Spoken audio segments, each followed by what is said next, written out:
In the heart of the Louisiana bayou, where the air was thick with humidity and the scent of decay lingered, there was a place locals dared not tread.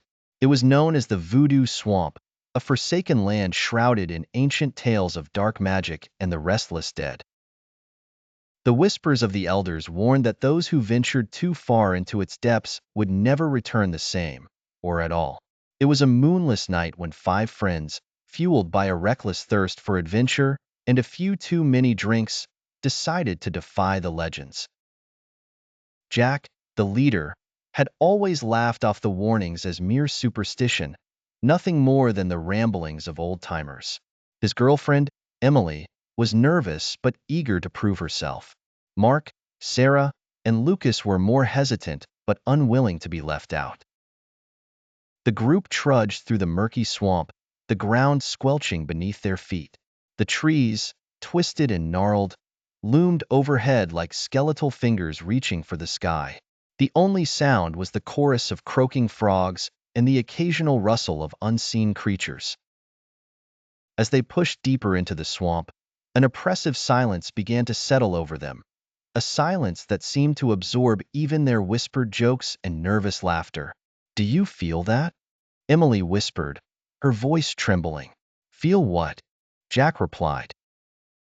"It's like we're being watched." Mark stopped and scanned the darkness around them, his flashlight beam cutting through the thick fog that had begun to rise. "Maybe we should turn back," he suggested, his voice barely above a whisper. "Don't be ridiculous," Jack scoffed. "We're almost there." But as they pressed on, the air grew colder, and an eerie, unnatural chill settled over them. The fog thickened, swirling around their legs like ghostly tendrils. Then they saw it, a dilapidated cabin, half sunken in the swamp, its windows dark and empty.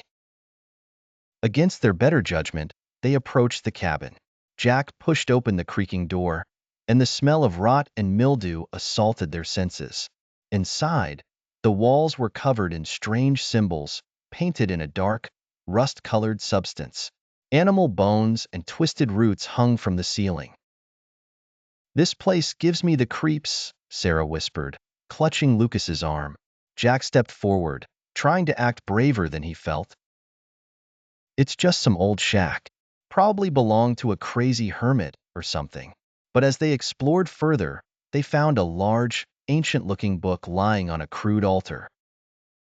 The book's cover was made of cracked, leathery skin, and its pages were filled with symbols and incantations that none of them could understand. "What is this?" Emily asked, her voice tinged with both curiosity and fear. "It's probably just a prop or something," Jack said. Though even he didn't believe his own words. He reached out to touch the book, but as his fingers brushed the cover, a low, guttural moan echoed through the cabin. The group froze, their hearts pounding in their chests. The moan grew louder, rising into a chorus of anguished wails. The symbols on the walls began to glow with an eerie, sickly light, and the candles flared to life, their flames burning an unnatural shade of green. Suddenly, the cabin door slammed shut with a deafening bang, and the floorboards began to tremble beneath their feet. The walls seemed to close in on them, and the air was filled with the stench of death. Panic set in, and they ran for the door, but it wouldn't budge. They were trapped. Then they heard it, the sound of shuffling footsteps dragging through the mud outside the cabin. The windows rattled as something, or someone, pressed against them, and the wails from outside grew louder, more desperate. "Let us in." The voices were barely human, twisted with pain and hunger. Through the cracked windows, they saw shadowy figures shambling towards the cabin. The figures were grotesque, their flesh rotting and hanging from their bones, their faces twisted in eternal agony.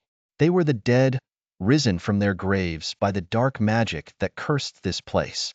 "Zombies," Lucas whispered, his voice trembling. "We have to get out of here."